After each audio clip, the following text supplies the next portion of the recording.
Hello, today I'm going to be talking you through the Tempest in response to the English Literature A-Level unseen question response in section A of the paper. So some of the questions that I think you should first consider once you've read through the extract is always be thinking about who or what is the ruling class in this. Is it because somebody has more power in terms of their class? Is it because of their gender? Is it because of what they own? So always think about who or what is the ruling class, and is there somebody that submits to the authority and power, and therefore who is the winner. But most importantly as well, thinking about in this extract, where is there a sense of a marginalised other? So this person that's been squeezed and become voiceless, or perhaps that they're not able to really express themselves and get their own viewpoint across. Now, you'll always be provided with a bit of a summary surrounding the text that you're about to be reading, so really important to make use of that and to be annotating that to give us some clues about who the power lies with and being able to think about where that element of protest might come from. So as we can see here, the Prospero is the former Duke of Milan, so therefore he's going to be wanting to regain that power. If he's been suppressed by somebody else, he's going to be wanting to have that authority over others. We can also see here they travel to an island and there is an enslaved native islander, Caliban. So somebody that has been reduced to this sense of other, this idea that they are perhaps kind of exiled or outcast from the main society, and be thinking about why that might be the case and how that's being communicated by Shakespeare. And then finally, what you want to be thinking about is where that text opens, where it closes, and most importantly, who opens it, who closes it, and what are the sense of feelings as they do so. So we start with Caliban. And as we know here, Caliban is he's a slave on the island, essentially, and a slave to Prospero. And what's interesting about the beginning or the exposition of this extract is that Caliban actually asserts his own sense of power and dominance over Prospero, because we can see the fact that he starts this and is trying to provoke Prospero. But also look at the length of this exchange here. We can see that Caliban is occupying most of the lines at this moment. However, I'm also noticing that then that changes and we have Prospero, who is also now inflicting his own sense of power over Caliban. And when we delve in deep with the language, we'll see how derogatory those exchanges are becoming, and the threat of violence as well. Now, you won't necessarily receive a play script, but if you do, things to consider are things such as the stage directions. One thing we know about Shakespeare is the fact that he does use very little stage directions. The only one that has been used here is an aside, but that's really important as well, because we're thinking about, well, why is it that Caliban's having to retreat to some sort of private space away from Prospero and declaring it to the audience? Why is he not able to verbalise those opinions and feelings himself and out loud to him? And then thinking about Prospero here at the end, so slave hence. So that'd be interesting to talk about. Short exchange, but the fact of that derogatory language ordering him to go, and Caliban does so just after. So you really want to get a firm grip of what's actually going on in this extract. And with Shakespeare, and if you have some Old English text or Middle English, what I would advise you to do is look out for the bits that you do understand. You don't need to understand every single word, and you don't have to understand every single meaning of the passage. You don't have long enough. It's just about getting a really good sense of what the story is here in front of you. So we have Caliban opening, and it says he's basically threatening Prospero by coming onto the island. A raven is always connected with death, so that could be some foreboding imagery in the first instance. But he's also saying And I'm sure, well, in my notes, in my edition, it talks about how that reference to blister is a connection with the plague or infectious diseases. So it's interesting that his language is combining that because he wants to spread this nasty infection around, because ultimately he doesn't want anyone else invading his personal space. Which had just become a public space with the invasion of Prospero and his daughter. Prospero also reciprocates this language. Both of them here are using language as a weapon, and you'll see that that violence is mirrored. Prospero talks about using his powers to inflict cramps, side stitches, that he's going to be pinched, stinging of bees, so you can talk about the physical pain here. And the fact that they're both trying to threaten each other in this sort of patriarchal moment.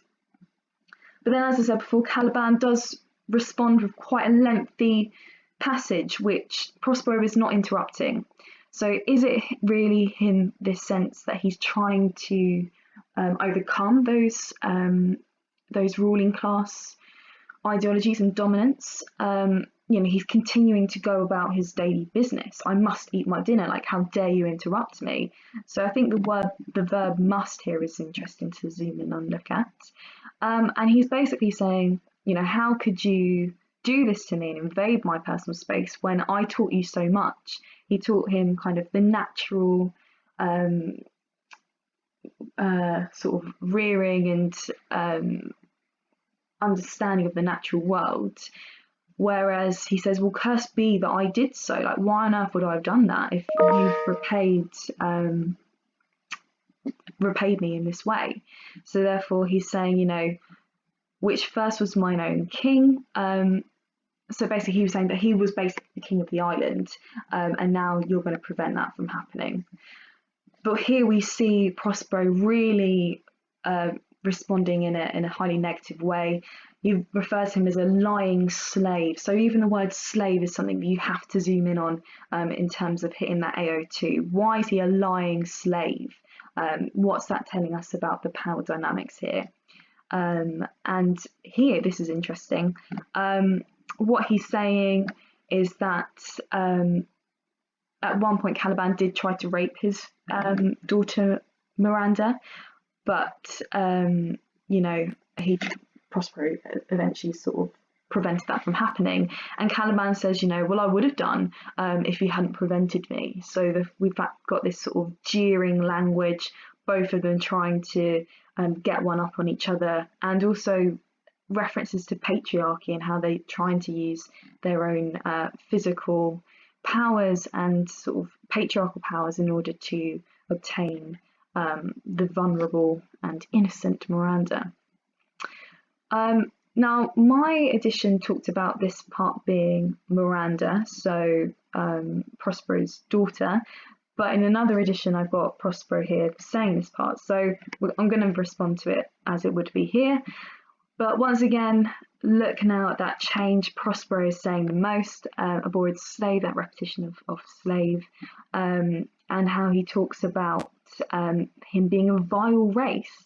So you must try and get some post-colonial theory in here. This is your opportunity, really, in terms of integrating theory, because that will just really excel your writing and your argument. So as a quick summary then, post-colonialism is all about this idea of dominating a place, a country, a space, a person's way of life, so that their sort of traditional values, cultures and practices are just being sort of abused really by those who have higher power. So really good critic. Central to that is Edward I can't pronounce it now. I think it's Said, but it's spelled S-A-I-D. So give him a bit of a research if you weren't aware of him. But then also the fact that Caliban at one point did learn a lot of life really, and those skills from Prospero. He profited and benefited from that, and now once again this repeated imagery of the plague, the red plague, so thinking about those coloured connotations there. So now, after trying to teach me so much, you're trying to rid that with your filthy play, basically. And here we have the growing tension and tone from Prospero, calling him a hagseed, hence trying to make him physically move and go from this conversation. And he says, "Will I command, I'll rack with old cramps." So what he's going to do here, he'll get away with, and if he's not careful, Caliban's not careful, then he's going to make his life misery. And now we see that submission where Caliban is saying, "Well, no, pray thee, like, please don't." So then he says, "I must obey." Interesting that he was saying, you know, I must eat at first, I'm going to go about my daily business. And now he is, after this very brief conversation, has changed and feels he has to oblige by Prospero's powers, because ultimately he has got those magical powers that Caliban just can't compete with. Interesting to be thinking about the metaphor of that magic. What else is Shakespeare trying to suggest here? And then at the end, Prospero refers him again to a slave, and is asking him to leave, in which case Caliban does follow that order. So a question here will always be in the same sort of format. Explore the significance of the elements of political protest in this extract. Remember to include in your answer relevant detailed analysis of the way Shakespeare has shaped meanings. So really important to remember that Shakespeare is in control of this. These aren't real characters. All the time it is his interpretation, it's his creation of the characters and what they choose to do. So really important to not talk about these as real people. Shakespeare is doing this for some reason that you can come up with. So what I thought you could potentially do with a structure, in your introduction, you need to really explicitly be outlining what elements of power is the text exploring.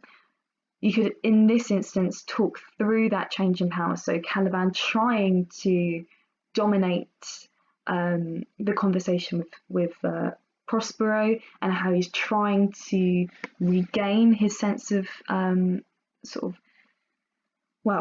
private space, doesn't want that invasion, tries to threaten them with his language, using it as his weapon, but ultimately it's Prospero that is victorious and forces Caliban to leave.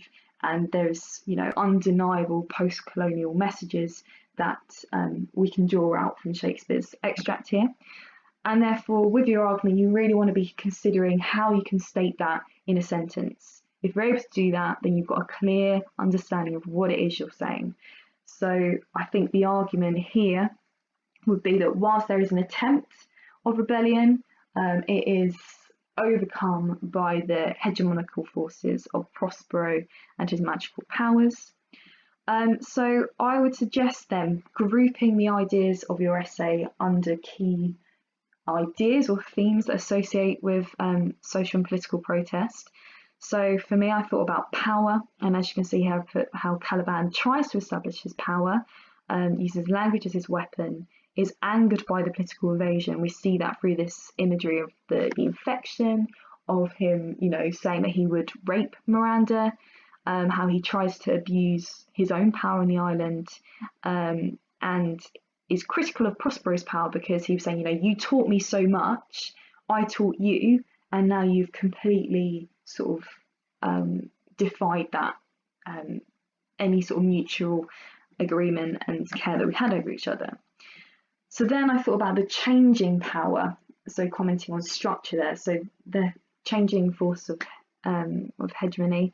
Hegemony means ruling class ideology, and it's certainly Prospero here, how he also mirrors Caliban's language, but also has more obvious physical threats in his language. The derogatory language, racial slurs, imagery of confinement and entrapment, and tying in with that post-colonial reading. And then finally, that sense of submission at the end of the text, how Caliban loses the authority in the conversation, how we have that use of the aside and what that tells us about how Caliban is feeling, why is there that aside, and how he is then due to follow Prospero's orders, and ultimately it's Prospero who has the final say. So in your conclusion, you don't want to make it a complete repetition of your introduction, otherwise there's no real point for it. But what you want to be doing is sum up again, overall, where does the power lie? Where is that attempt at political protest? Who wins? So I've got here as a question linked with this extract in particular. Why do you think Caliban is forced to comply? And ultimately, what do you think Shakespeare is trying to tell us about power and political protest here? So I hope that helps. Obviously, there's lots of different ways that you can structure this essay, but I think it's really important that you just keep it simple, you communicate your ideas effectively, and you answer the question.